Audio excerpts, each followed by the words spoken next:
Salute, this is Jeff. This is David. And I'm Kevin. Hi, Kevin. Hi, Kevin. Hi, Kevin. Sorry, I just want to fit in. That's fine. I mean, you're halfway out the door, but well, it's a small room. Got to start out somewhere. It's actually a large closet rather than a small David, room. what are we doing? Why are we talking? We're talking because we're talking about possibly my second favorite sci-fi series of all time. Duck Dodgers, got it. Yeah, Doctor. That's a reference. That is a reference to the thing. You guys, don't start early. We gotta build up to it. I don't want spoils. No spoilers. So this is Babbling on 5 because we are watching and talking about Babylon 5. It's a pun. I came up with that one. Of course you did. It was me. The man who brought us Otaku. Otaku is pretty good too. That's a pun, but it's actually more of a portmanteau. It's a funny portmanteau pun. I have, let's see. Let's say that I am a fan of Star Trek. Mm-hmm. Next Generation is great. Yes. Deep Space Nine exists. Uh-huh. I'm gonna stop you right there. Yes, Kevin. Hold on. Wait. I believe that I have the floor. Okay. I'm going to wrestle this conch from you in a moment, and now it's my turn to talk. I can see the seething. The seething. We'll get back to that. I like Cole Meany. He's a good actor. But I didn't watch so much of Deep Space Nine. It's more of something I was just aware of. Mm-hmm. I know Babylon 5 exists, and that's it. That's all I've got. I don't know anything else. Well, now you have seen the first episode, but Kevin, I believe you had a rebuttal. I'm stealing the floor. So okay. It's a good thing I'm not in the same room. Anyway, so fair point. Coming into this, my knowledge of Deep Space Nine was Funny Hair Napoleon. And you mean Babylon 5? Babylon 5, yes. Yeah. Excuse me. You see, what you did there was you got them confused. I'm inexperienced at this. No, I feel like you might have gotten the two shows confused. I don't know where you got that idea Okay, from. continue. So, DS9 is probably my favorite show growing up from science fiction on television. And I liked it for a lot of reasons that I'm beginning to see that maybe I should have actually watched Babylon 5. It's really good. But they are a hilarious pair of dueling shows. And that's what is obvious to me after having watched the first episode, which is where we're talking right now. Right. So dueling shows is basically when a couple of production companies will start making some shows that are similar, and the networks will kind of buy them and try to pit them against each other. And that's how we ended up with the wonderful situation in such as... One that always comes to mind for me is 2010, where you have Swamp Men, Swamp Loggers, and Swamp People all airing at the same time. That was such a great year for shows. I mean, I guess the Kardashians might be in that category. I don't really know. I'm just kidding. That starts. It's because they're Swamp People. That was 2007. That's not 2010. Oh man, pop culture, right? Oh man. But there's the reason why my pop culture starts around 90 and generally ends about 2003. Kardashians, that Led Zeppelin song, right? I haven't watched it. It's like a 3/4, but a 4/4 beat over it. Yeah, that Humiola effect. Yeah, I don't watch a lot of music, so I can't. I don't know. Well, you generally don't watch music, Kevin. You do listen to it. We don't have to talk about Led Zeppelin. But we're going to. We don't have to. I'm just saying that I like that is it is a good riff. Mm-hmm. The end. So they're giant nerds, and they might be a little overrated. That's all I'm saying. Okay, I'm saying that they wrote songs about like Tolkien's work and stuff, which I appreciate because they are gigantic nerds. I really feel like people aren't listening for your opinion on that. I think they want their opinions on Babylon 5. Okay, I think we can definitely talk about Babylon 5. I am going to look up the lyrics to the. So I believe, Jeff, that you did in fact take notes. I took some notes, yes. Did you take a note on what the episode was called? I did not do that. Fortunately, we have Dr. Google to help us out. Dr. Google. So for those of you who actually know a lot about Babylon 5, it did start with a pilot film called The Gathering. That is not what we watched. We watched the first episode of season 1. I believe it was called In the Middle of the Line of Fire. Tired eyes on the sunrise, waiting for the eastern glow. The pain of war cannot exceed. The woe of aftermath. The drums will shake the castle wall. Sure, it's all fine. Look, that could be anything. The ring wraiths ride in black. Right on. Okay. Yeah. There it is. There it is. All right, so the episode was Midnight on the Firing Line.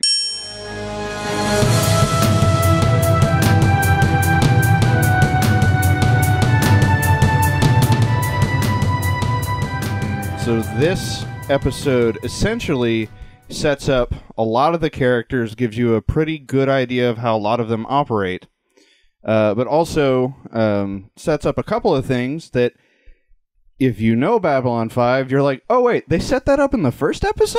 Yeah. Oh, get that. okay, Good cool. feelings. Yeah. There's a through line. It's not just episode of the week. Okay, sometimes it's just like, monster of the week stuff. But generally speaking, it's a contiguous story from beginning to end. And that's something a lot of people who like the show have really praised it for. We had the actual producer wrote all 5 seasons at once and had a plan from season 1 how he wanted the arcs to go. And can we get his name so we can shout that out properly? Because I think he deserves some credit here. That is very appreciated. Yes. The serialized story is a more modern J. Michael style. Straczynski. Yes, Straczynski. So Yep. kudos to you, Straczynski. That's something that we're enjoying a lot more in a lot of modern shows, but not something we really And had then, in the 90s. people like J.J. Abrams and Damon Lindelof could maybe pay attention to. Maybe you could learn from that Maybe instead of just like, well, I'm just going to wing it. I'm going to keep going until they tell me Even to stop. to a certain extent, you're Rick Bermans of the world. Right. We'll see. So I've only seen one episode, but we'll see. So there were some things that he did have to change as he went because of certain characters, the actual actors, but we'll get to that when we get there. Sure. So what happens in episode 1? So what happens in Smash episode cut. 1? Smash. Damn it. I knew you were going to say smash cut. Ah!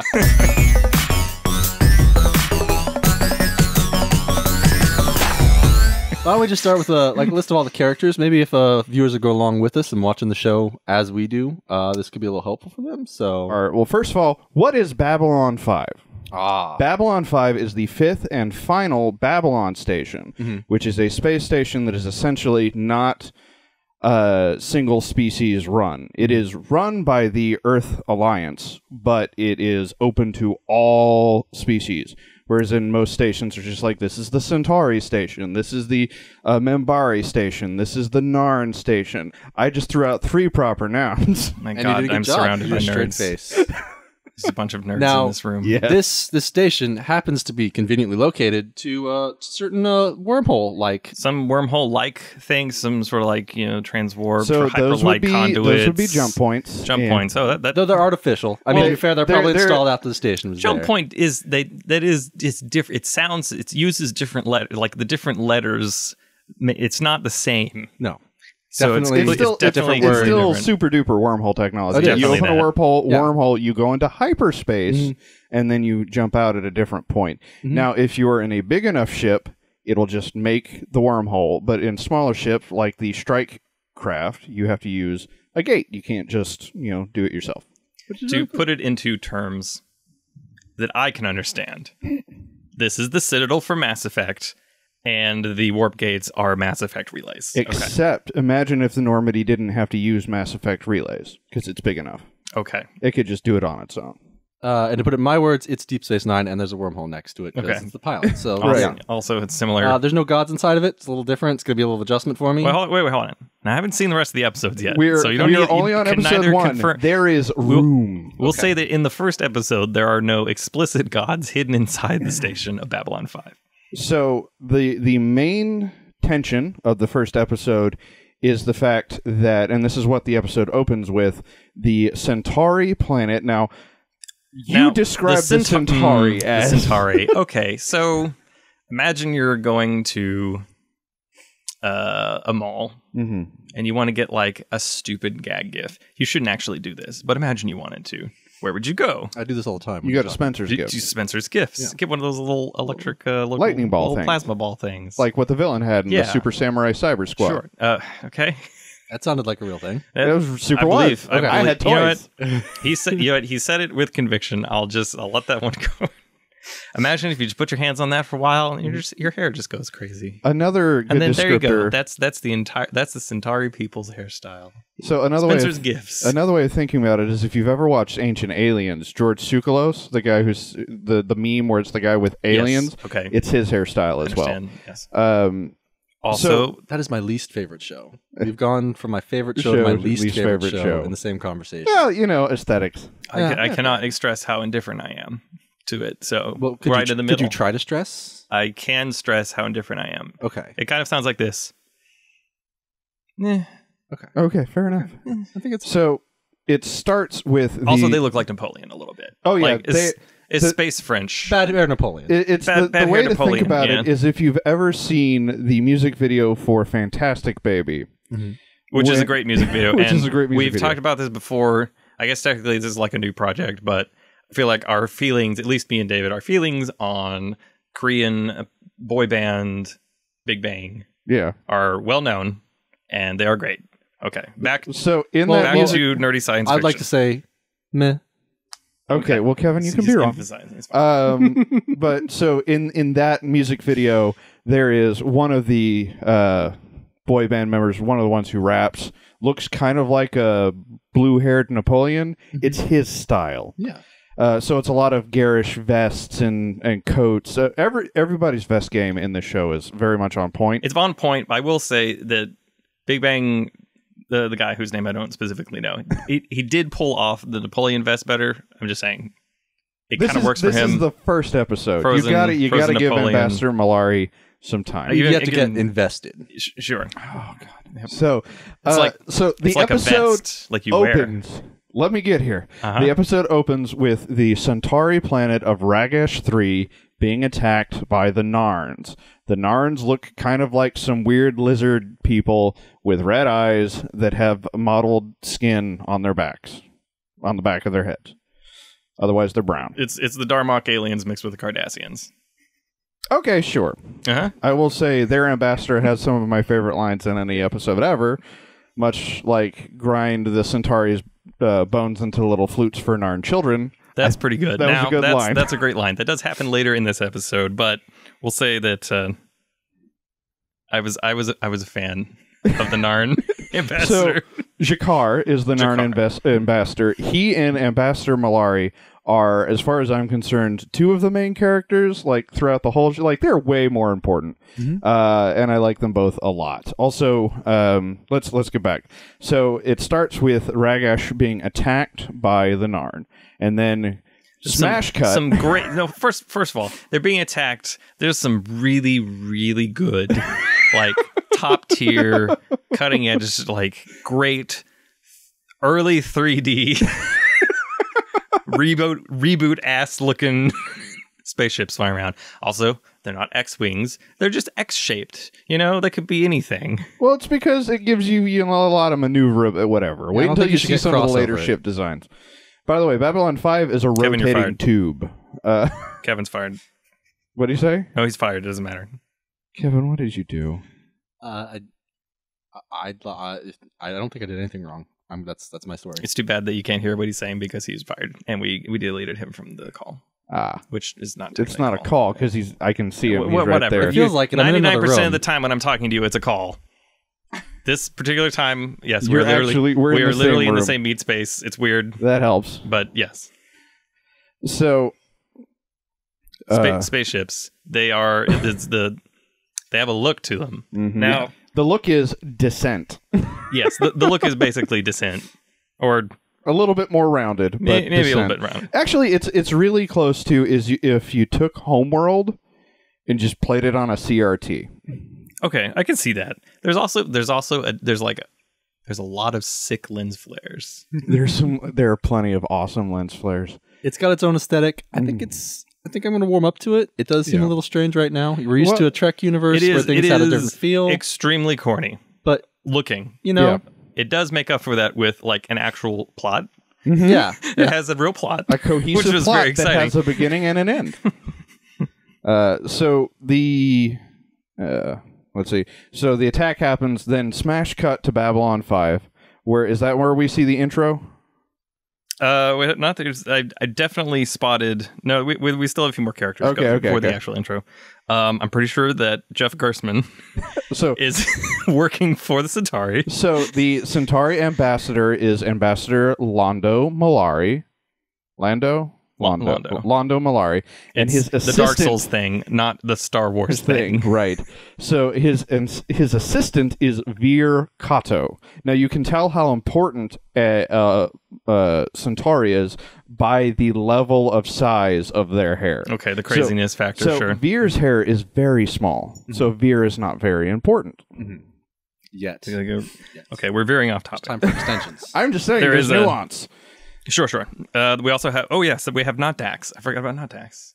Okay, so about that's not Kira? Commander Ivanova. There's also not Kira, but Okay, so Commander Ivanova is not Dax because she has agency in her own plot, and she doesn't need saving. but she also looks like Dax. A little bit, but she's just a better character. She technically has a ponytail, so that's different, I guess.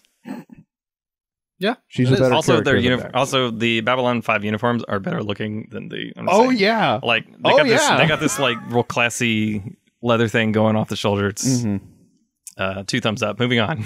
yeah, and something you'll notice in Babylon 5 security personnel, their uniform is gray with black leather, and the station personnel are blue with brown leather.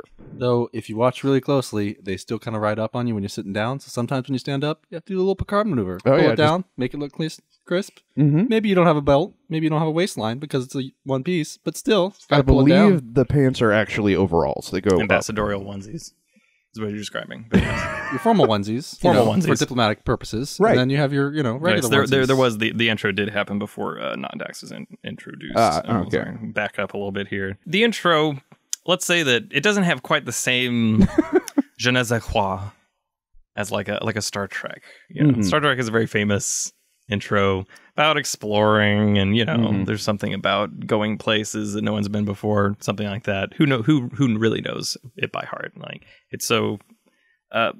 The end of the Babylon 5 intro has them saying, the name of the place is Babylon 5. Which is the name of the place. That's the name of the place. Which is true. Well, it is actually a good capstone for the intro, which is explaining what Babylon 5 is, because it's real hard to make, it's a trade station, really exciting. Sure. I mean, Like, I especially, feel like it can be done. well, especially since they have to put some history in that intro. It's just like, all right, why are humans not necessarily cool with Membari? Oh, because they went Turian on us and killed a lot of us. Good. Hey, wait, we haven't gotten there yet. We haven't developed Some back Mass that Effect way. references. yet. I appreciate the Mass Effect references. That way I can keep track of what's going on. But, we- if we hadn't seen Star Trek first, a lot of these things, we wouldn't have these things to compare or foil off of. And, we probably would have given a little more leniency, but we're just so trained to these Star Trek, I watched Trek Babylon shows. 5 more than I watched any Star Trek show. But you saw your Star Trek first, probably.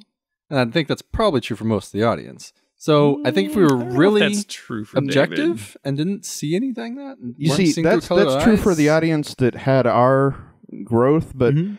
And I our know growth. people I are have to think about that one. yeah You mean like generation? Yeah. Okay. that's what you're trying had to our say. had our upbringing. Okay. I'll put that one in like the log of things that David has said. I wanna wanted to say timestamp that. I wanted to say like part of our generation, so it's like part of our Growth. our growth upbringing time. The same persons. The time where the time numbers were similar All right, time back to number the growing episode. person Okay, time. we're almost 20 minutes in. We've hit like at minute 3. That is twice as long as it took them to get to a computer and say computer enhance. To be fair, they're like, I wonder what destroyed the colonists on Rakish 5. Let's go to the security tape. Ooh, back it up.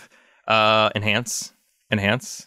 And yes, Narn He freighter only fighter. he said enhance once. Okay, technically, okay, because it's the 'Cause future. You he only did need to do say it once. computer reverse, computer freeze, computer enhance. That's a Narn heavy fighter. Okay, very good. And reach these conclusions before any of the other governments who had the same footage, which is pretty good. He's dedicated. Well, the Centauri. Okay, the thing you'll learn about the Centauri Republic, they know. They just don't care. That does Just come up. Don't. You know how you said like they're some of like my friends. they're like space French. Who? Just friends. I don't know. Just yeah. it's just a random General, person. yeah. Okay. Yeah. That's it. I was saying what? You can just talk. I mean, we edit things. It's I'm just saying, like the waveform's real small. So anyway, I'm trying to interpret complicated hand signals from David over here. Anyway, it's fine. Because I'm letting you two use mic stand. Shakar. Jakar. Jakar. Not Shakar. No, it sounded like Shakar. It is Jakar. Okay. He is a Narn. It is not spelt like it's spelt with a G, even though it sounds like it has a G at the front. It's just Narn. Okay. Yeah. We find that the Centauri occasionally have dreams, prophetic dreams. Mm-hmm. And the dream that that Londo describes, where he it's a very intimate dream, let's say. Mm-hmm. Yes. He dreamed of yes, he is very drunk, and he's basically recounting the end of Evangelion. So I think that he had just, because it is established that this takes place in like the same world basically, because later on there's cartoons, but whatever, that's fine. So I assume that he just went to sleep and he was watching End of Evangelion, as you do sometimes. Sometimes just he's in a place. There's it's a depressing place, and he's like, Anno, you got my back. You understand me. I want to see. Well, we don't have to. We don't have to go into End of Evangelion. I think we shouldn't. We shouldn't actually. I think we very much shouldn't. But then it's sometimes you just want to find someone, and then you just want to choke them. That's special. And in a sea of blood from a slain god. So the last part. Plus or minus. Ambassador Malaris was more that sometimes the Centauri have dreams about how they die, and he knows that in 20 years' time, he is going to die old and tired with his hands wrapped around Jakar's neck, and Jakar's neck wrapped around his, and they're choking each other to death. Which puts them forth as the first power couple for Slash Fiction to pick on for this show.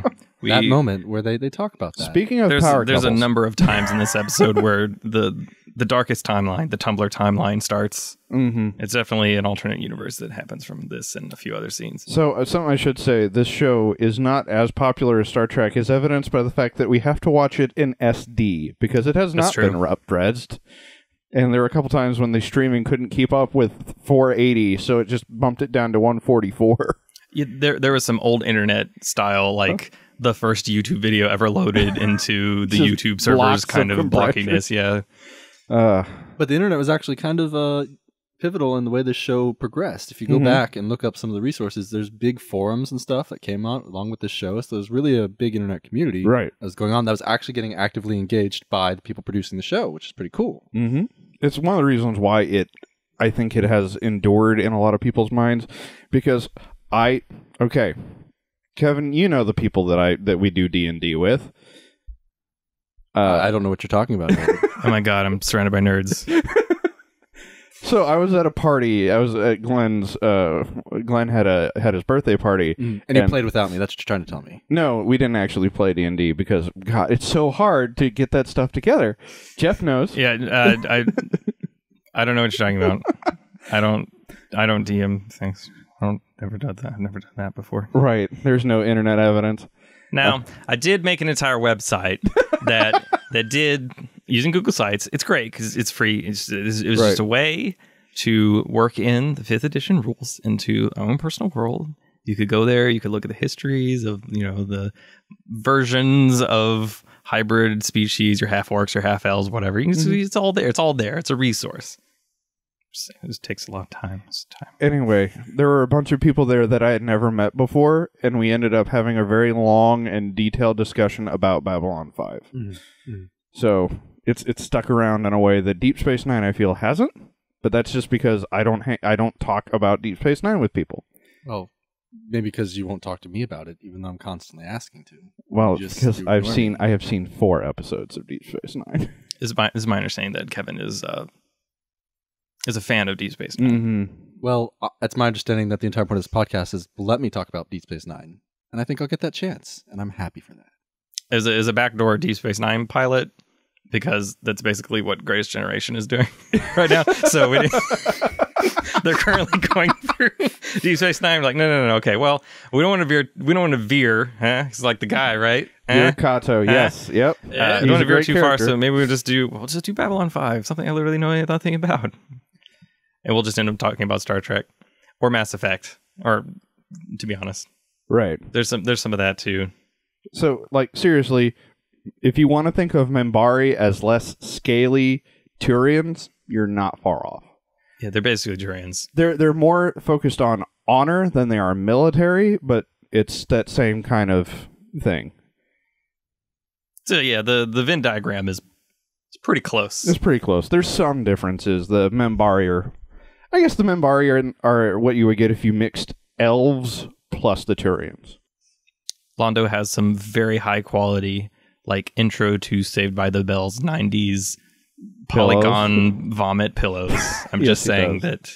I feel like there was a lot of polygon vomit in the background where it's like we're in like an open area or like a promenade, if you to use terms that are familiar. Thank you for talking about Thank this you. with me. And it's like, how do we future up this background? I don't know. What if we just had like a blue square and like an orange rectangle and like a red spiral, and we just kind of paste them to the wall back there? It's like, okay, that's the way to do it.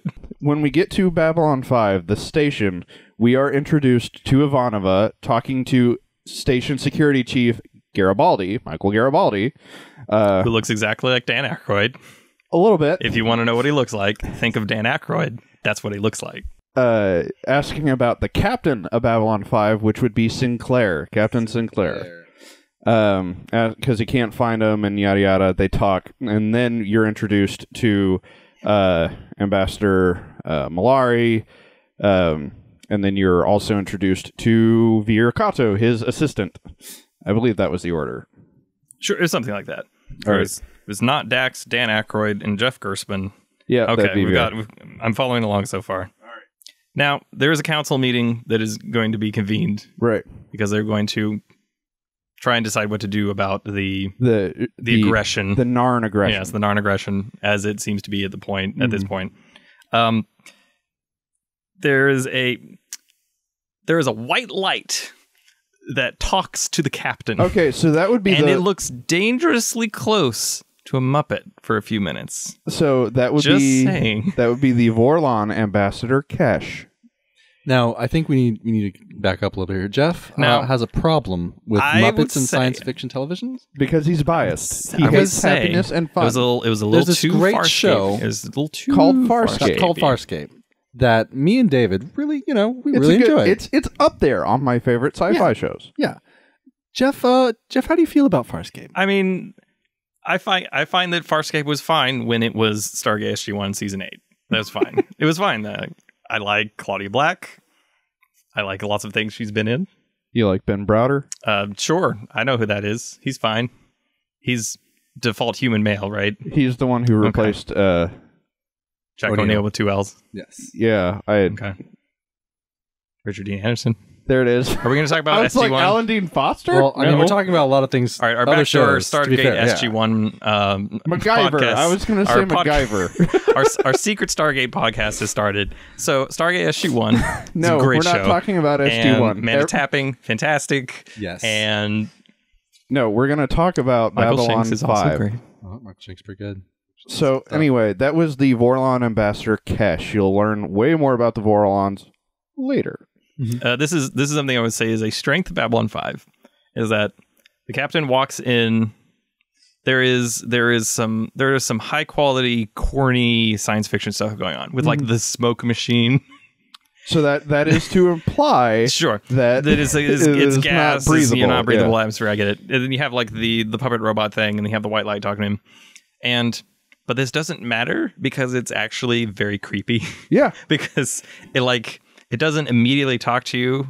It like has this like crescendo of like backwards chorus of voices, and then it says like a single word in English, which I assume would be like the translation. It's very good. Yeah. It reminds me of the way that the ambassadors to hell talk in Perdido Street Station.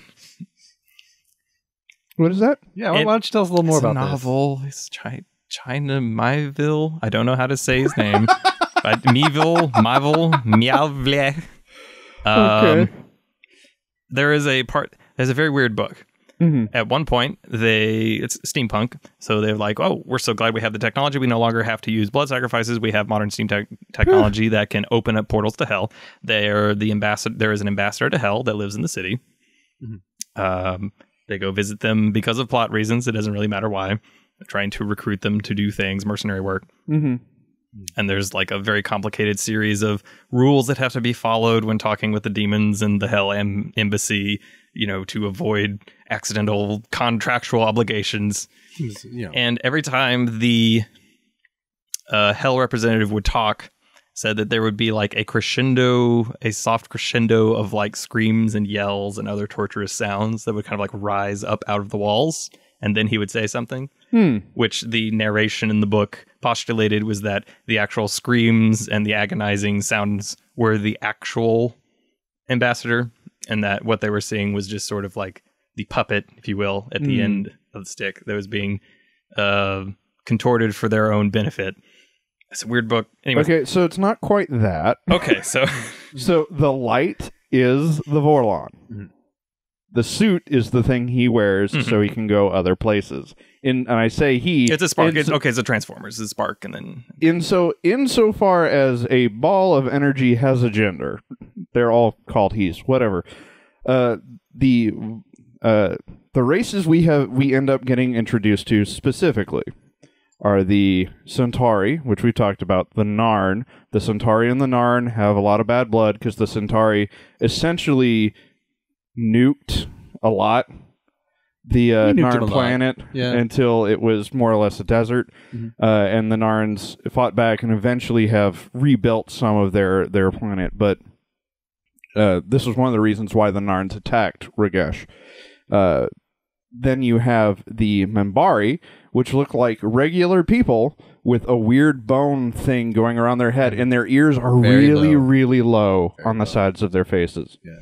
There's also a little bit of awkward exposition time at the very beginning, where like, as you know, we thought that we were related genetically until we found out that we were not. And it's like, yes, I also know this. Well, it was phrased. It was done better than that. It was done more delicately, but not completely elegantly. I think it was done in a significantly better way than an as you know. It was a you guys suck because of this, and it sounded like an argument that they had multiple times, and it was just a rehash, and it showed that there was a relationship, albeit somewhat antagonistic, between Garibaldi and Ambassador Malari. Space Napoleon. I mean, technically not Space Napoleon. That would be the Emperor of the... Okay. It's definitely Space Napoleon. He's not Ferengi, if you want to think of it that way, too. We do have... That's not Ferengi. Okay. Yeah, and he has little mouse teeth. I really feel like he's rooting for Team Mammal. He also... So it really makes sense that he's having trouble with Jakar, who's very Team Lizard. There's definitely some primal... I also think that he later starred in the... what we do in the shadows. He was definitely one of the three main vampires in that. He's definitely he sounds exactly like him. Okay, so Kiwis, So a subplot that is technical death metal. Yes. How do you speak with a New Zealand accent? All your vowels become eyes. Become So there's a subplot that has started through this where Garibaldi and Ivanova are dealing with raider attacks that are getting very severe.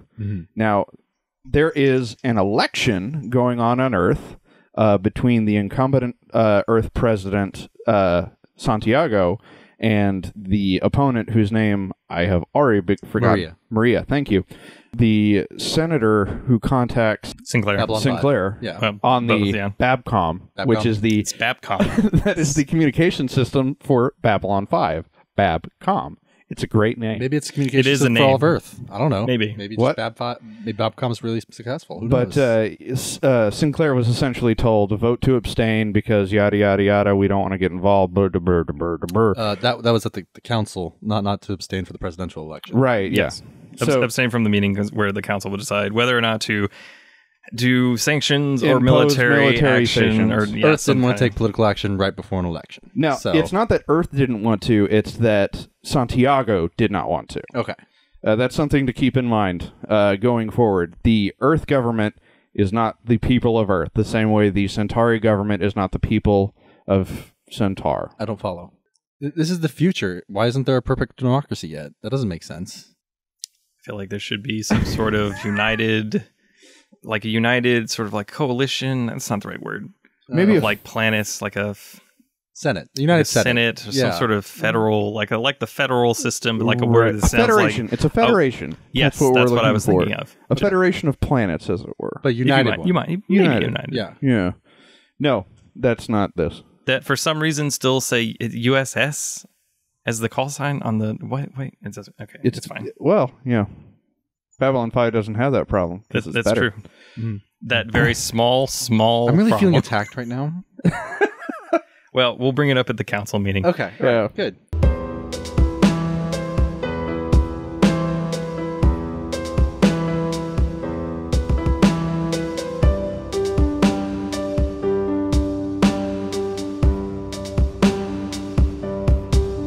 So Ivanova comes in and hears the tail end of him being ordered to abstain. So what Sinclair does, because another thing I like about this show, everyone is competent. This is very important. Again, I'm feeling attacked right now, and I really don't know why. Well, actually, I don't know if people in Deep Space Nine hold the idiot ball all the time, but for the most part, in Babylon 5, everybody is good at what they do, and when they are not good at what they do, there's a specific and well set out, if not good, but at least established reason why they're not good. And writing competent characters is hard sometimes. Sometimes it's easier to use the idiot ball when you're trying to get through an episode. Right. Like, so that's just a testament to writing when you can get away with it. I'm sure there'll still be moments where some characters have to take up slack. Yeah, not every episode is perfect. All right. So not every episode is perfect, but it's generally a good show. About that, at least. I'm going to take your word for it, yeah. Okay. So Sinclair, so that he doesn't have to abstain, goes out to stop the raiders, and Ivanova then goes and runs the council meeting where Ambassador Malari's nephew, surprise phone call, says that they asked the Narn. Karn says that he asked the Narn. We'll flashback for just a second. Oh yeah, flashback. Sinclair and Jakar from the Turian Jakar. It's again, I thought he said Shakar, but okay, Jakar have a great meeting in a greenhouse. Yeah, strongly putting them forward as the second power couple. There's definitely some. There's some tension. I feel like we need to start making portmanteaus of their two names so that we can have our couple names. I mean, that's a thing, right? Jaclair. I think Jaclair is definitely. Well, I mean, I'll vote for that. I'll vote for Jaclair. We can do Sinkar. I've been informed by my government that I should abstain from this vote. Right. So there is a wonderful meeting. I should say before that meeting, there is a good meeting between Sinclair and Malari, which is where he talks about the dream. And he also mentions that his nephew Karn is not in the military, is on Regesh 3 as a researcher because Malari pulled those strings because he didn't want Karn to get killed in the military. And now confronted during the meeting, that same cousin or nephew. Yes, nephew shows up back to the council meeting. Yeah. And essentially saying, no, we were having unrest and we reached out to our government and the government didn't care. And so Jakar says, like, well, if their government doesn't care and we've been asked to come help. He makes his species seem like the nice mediator that's just trying to take care of this little backwards agricultural colony, needs some help. Right. And Malari is just like, well, but that's obviously a lie. He was not reading that happily. He was reading that under duress. And then Jakar brings up the point, is like, well, I know that your government talked about it and they're not going to do anything, so why should we? And so the vote to drop all charges happened, and the charges were dropped. Yeah. And the better part of this is that Jakar is the villain in this one particular engagement. He's charismatic. Probably where his threatening comes from at this point. He definitely reminds me of what's his face from DS9. Everyone's favorite Cardassian. Right. Gul Dukat. Yes, probably. Another very charismatic villain. So I will say that... Anyways, I was saying that although he is cast as villain in this particular engagement in this episode, his reasoning is not unreasonable because his culture is perhaps more warlike than others, but He sees it as a reclaiming of land because the planet did, even though it was 100 years ago or more, belong to their people, and then they were conquered, and then it belonged to the Centauri, et cetera, et cetera.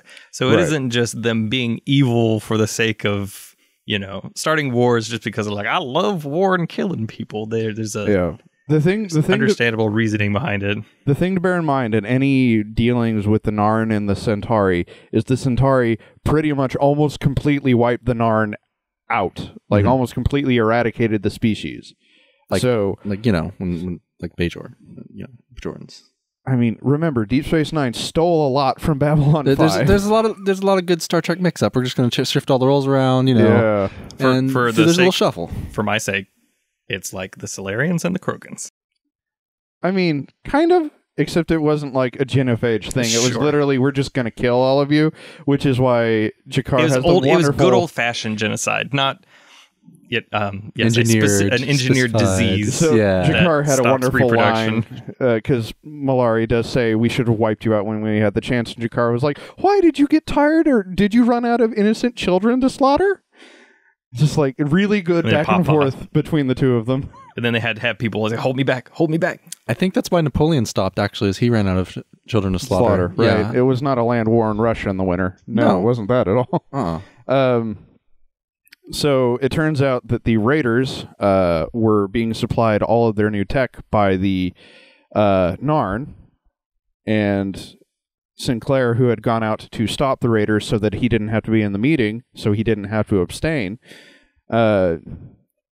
captures the Narn, who was the visor, that's what we're looking for all the Narn tech there, and turns out they conveniently had a bunch of data crystals that essentially showed that, no, the Narn Super just attacked Ragesh 3. And basically, they found an evidence dungeon. Right. They're like, oh, look at all these video game recordings of the exact plot points we need to prove this other person is guilty. That's fine. Yeah. It's fine. Right, and then Jakar is like, well, crap. So it did kind of look like when they threw that evidence on the table, he just threw a bunch of D4s down. I didn't really get a chance to look at the data crystals yet, but it did seem like data is stored on data crystals, and data crystals look like stuff you find in a New Age healing shop. Okay. I thought he was just rolling a bunch of dice to see how much his fireball did. Oh, we should say, in the middle of all this... I thought Data was an android. What?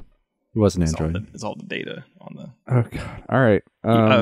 So in Star Trek The Next Generation, there's this character... I got it. Yes, I'm aware. Episode 2 of Star Trek The Next Generation is...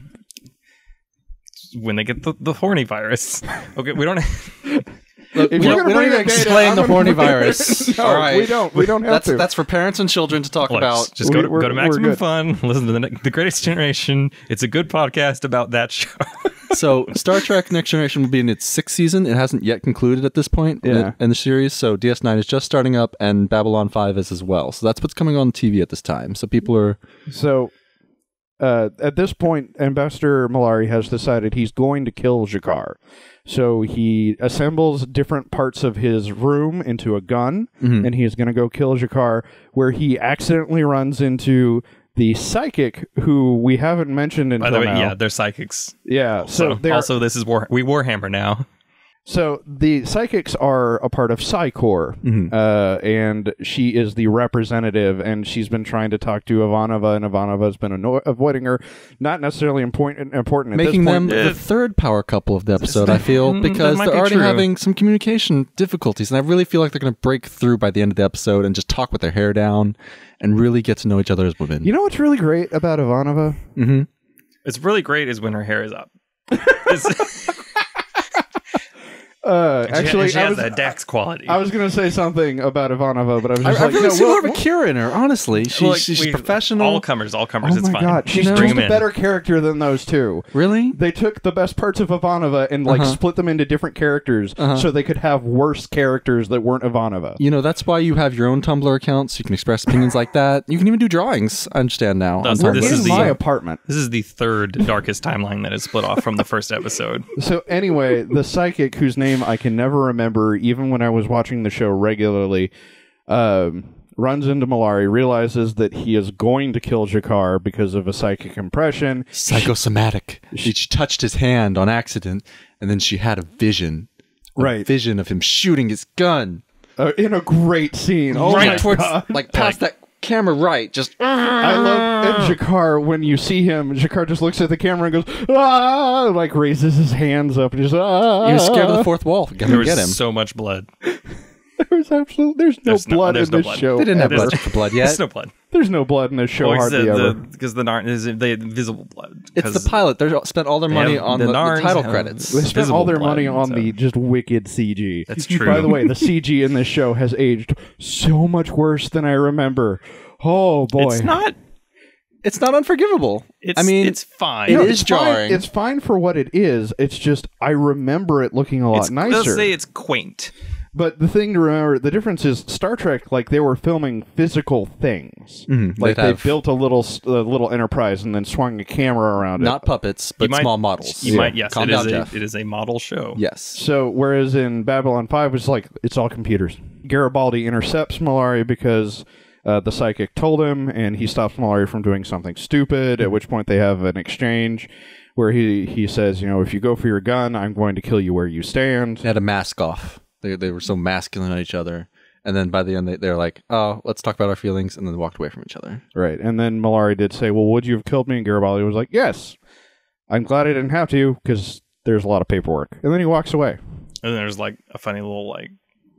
The musical stings, I should say, the musical stings on Babylon 5 are great and way louder than I remember them being in the mix. It's basically like anytime an object crosses the camera in a horror movie. Yeah. And it's never like da-da or da-da-da. It's just literally bah. It's just single tone. Sometimes it sounds like somebody just hit like really detuned a string on the piano and hit it real hard. That's how I play piano. It's very avant-garde, Kevin. What?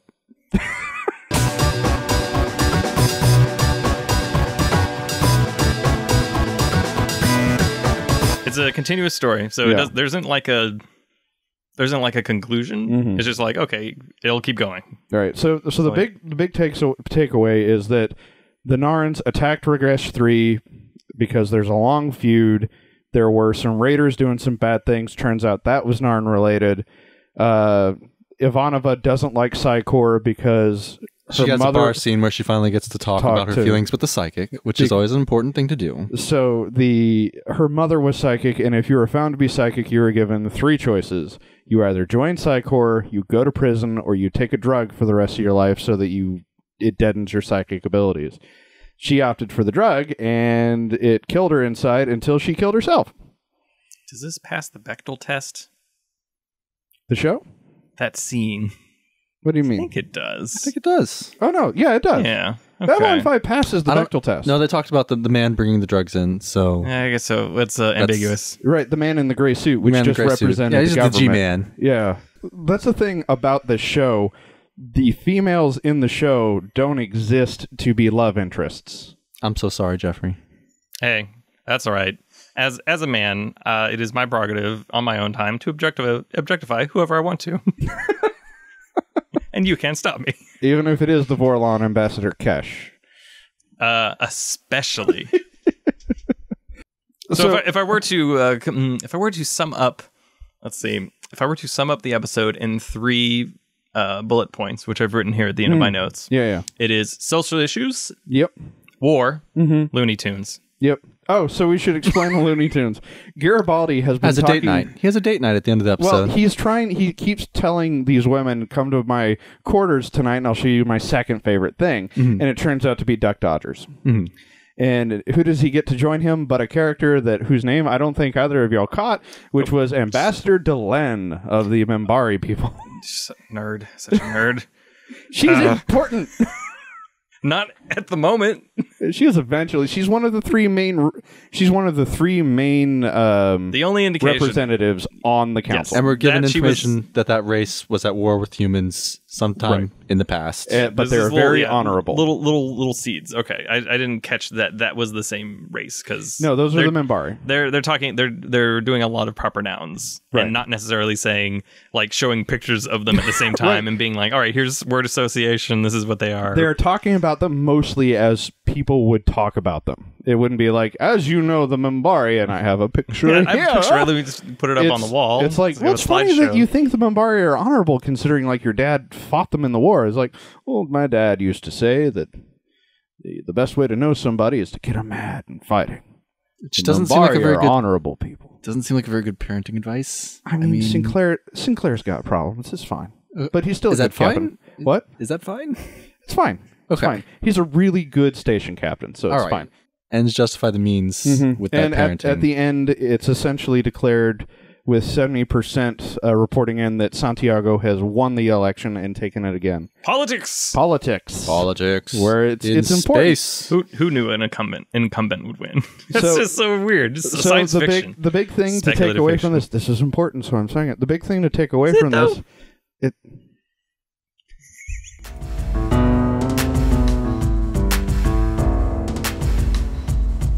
his main points were reducing the budget, improving relationships with Mars, which is the main human colony, and pulling out of other species problems. Essentially, like, we need to be xenophobic. Yeah. Xenophobic platform. So yeah, that was President Santiago's big thing. And that's the end of the episode. That's the end of the episode. Join us next time. Yeah, I suppose so. How did you like the episode? Open question. So I'm a little biased because I know where everyone's stories goes. So I can see, especially since it was all written out from the beginning, I see little seeds of things getting like, all right, here's the beginning of this thing that resolves here. So I loved it. I loved all of it. Okay. What about Kevin? That was David's opinion. you know what? I'm gonna have fun finally being able to talk about DS9. Now I have a reason to talk about DS9 with my friends because they wouldn't talk about it with me before. So I don't have a problem comparing it to DS9 continually, which I feel is going to be a theme. I've definitely never talked to Kevin about Cole Meany and Cole Meany's problems and how the writers hate Cole Meany and love giving him horrible things. Engineer on DS9, and at least once a season something terrible would happen to him, and it was kind of fun. At least once a season, something real good terrible happens to him. But I have really good feelings about the show. The CG is antiquated, but I feel like I'm going to be able to get over that pretty quickly. I know some people will find it jarring, but I think, as long as the interactions are still there and good, I think there's a lot of meat there, and I'm looking forward to seeing more of the show. But I'm not worried that it's going to take my favorite yet, but I'm glad it's threatening it. I'm glad it has the seeds. Since I have never seen, I've seen a few episodes of Deep Space Nine. Never seen Babylon 5. I've seen a crap ton of Next Generation and science fiction in general. And this was really good. So it's the characters, like, they have like motivations and like there's histories there. They don't spend too much time just doing like pronoun vomit or proper name vomit of like, there's a little bit of that with like Mari and whatever. Okay. Well, I mean, it's the first episode. You got to get some pronoun vomit out there. Right. There has to be some expositional nonsense. That's fine. It can't all just be 100% in Beta Rays like the original Dune. Okay, side note. The original Dune, the book, is nothing but proper nouns. Look, if it wasn't already popular and people didn't already know them, I think it would be. I tried reading Dune, and it's just proper noun spew. This is more of an admission. He needs to get off the chest that he tried to read Dune. Dune is kind of like reading A Clockwork Orange, where it's all written in the slang. Yeah, you just get to the point where you have enough context to know what all the words are. That is fine. Maybe that's chapter 10. Maybe that's the end of the book. Maybe it's never. Okay. Maybe it's decades later after David Lynch made a weird version of it. That version is not good. It's a bad version of that story. Okay, first of all, Kyle MacLachlan is beautiful and perfect in everything he does. Kyle MacLachlan was not the problem with that. He was great. That stings a little. Jean-Luc Picard was not the problem with that. Sting. Well, Patrick Stewart. That's his actual name. It's his real name. Fantastic. There's plots. It's space politicking. I recently started watching. I mentioned this on whatever. We do a lot of other things, but started watching The Expanse because I was like, all right, I can do for some space drama, some semi-realistic, some politicking from, different factions and whatnot. And The Expanse is a little bit more hard sci-fi with just like humans and Mars colony and large character set. Sure. Yeah. Large ensemble cast. There's a film noir kind of plot. There's like conspiracy plots, political plots, all of that kind of thing. So like, okay, I think I'm ready for a new political show. It's like I can get behind that. Babylon 5. So Game of Thrones comes back on, is what you're saying. Yeah. Well, Game of Thrones is close enough to the end that things are inevitable rather than surprising. But that's a different podcast. Welcome to our Game of Thrones podcast. That's the podcast where David will not be present. This podcast, we're going to talk about the Christmas episode of Game of Thrones, where they got together and learned the true meaning of Christmas in the North. Boobs, violence, and sex. That's true meaning Christmas. That's Game of Thrones.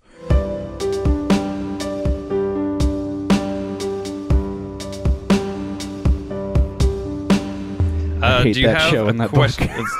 Calm down. It's okay. Imagine if something that you didn't really like, but your two friends just talk about it all the time. That's like, I don't actually hate Farscape, by the way. It's just funnier if I hate it. It's okay. We'll edit that out. It's fine. Right. We'll keep, I don't want to break the character. Did you have some questions for David? Questions for David. For David. There is a little segment that I'd like to try and throw in here. Okay. And if it doesn't work, we can always cut it. We can always cut it. Yeah, no big deal. Or just don't do it again. It's fine. Yeah. And we're going to ask David a question that we've had a little time to research, me and Jeff. And the name of the segment's going to be, is it Babylon or is it Babylon 5? We're going to ask a question about ancient Babylon. The ancient Babylonian Empire. This could be the ancient Babylonian Empire or the Neo-Babylonian Empire, which was responsible for supplanting the Neo-Assyrian Empire around 7th century BC. It could be either one, to be fair. I didn't know this was coming. Okay, well. Okay. Do you remember anything about... It's fine. Okay, what's the question? So, we got... either the city of Babylon or the station of Babylon is known to have an outer wall of 351 miles. Is that the city or is that the station? That's the city? That's the city. Okay, good. It was a little softball. We got to start with a softball. All right. Also, but restate, this is Babylon 5. There were other Babylons. They didn't go good. Well, there's only one Babylon in real life. You know that, right? This is a fictional TV show. Yeah, I'm talking about... I didn't mean to confuse you. It depends on how you consider the reification of fictional concepts. So to say that Babylon 5 doesn't exist is not entirely true because it does exist as a fictional product. Which is sort of a gray area between, in fact, I'm just saying. What about our fictionalization of the actual city of Babylon? Because, we have a mythos built up around this city that was so ancient that no one really remembers it. So now there's facts that don't really, aren't really real, but don't exist on their own. All the mythos of Babylon, Gates of Babylon. The Gates of Babylon is a great song by rock supergroup Rainbow, singer. This is a bonus question. You don't have to answer this one. This is not even a question. It's a great song. Gates of Babylon is a great song by Rainbow. And you should listen to it. The original is great, and also the Age of Nemesis cover is also great. Where they took the solo and they're just like, let's just double it. It's 16 notes, let's make it 30 just seconds. Make it crazy. Yeah. It's a good cover. What's the next question, Kevin? No, that's just one. Oh, okay. We have a softball. We got how many? I know 5 seasons of Babylon 5 to go through. 110 episodes. We're gonna pace out these questions a little bit. Oh boy. I mean, did you realize that by agreeing to do this, we've essentially signed up for 2 years? Oh no! We're gonna do a project that takes over 2 years to complete. I've never done any of that. It's weird that you would. It's weird. That I would bring that up. Okay. Well, thanks for listening. We'll see you back in the next episode. What is the next episode? We don't have like a preview or anything. The next. We at least get the name. We can at least get the name of the next episode. So the thing to remember is because I've seen all of them so many times that asking you for a summary is bad because you'll sort of merge further future plots. Is Soul Hunter. Okay. Soul Hunter. Who is a psychopomp? So a soul hunter from an immortal race of beings who take souls at the moment of death poses a threat to Delenn, who is the Minbari ambassador who is in Garibaldi's apartment at the end of the show watching Duck Dodgers. Okay, yep. Trying to figure out popcorn. Yeah. Well, she was eating the popcorn. She just wasn't sure why Duck Dodgers was funny. And Garibaldi was no help. And is bald and very white. And is totally Don't talk about Garibaldi that way. Well, I mean, it's right in his name. Okay. That's right. He did have that. He has that nice Die Hard the name. hairline. I like that. Also looks like an Anakin. This has been Babbling on 5. Babylon on 5. Thank you for joining We've been us. babbling on for a while.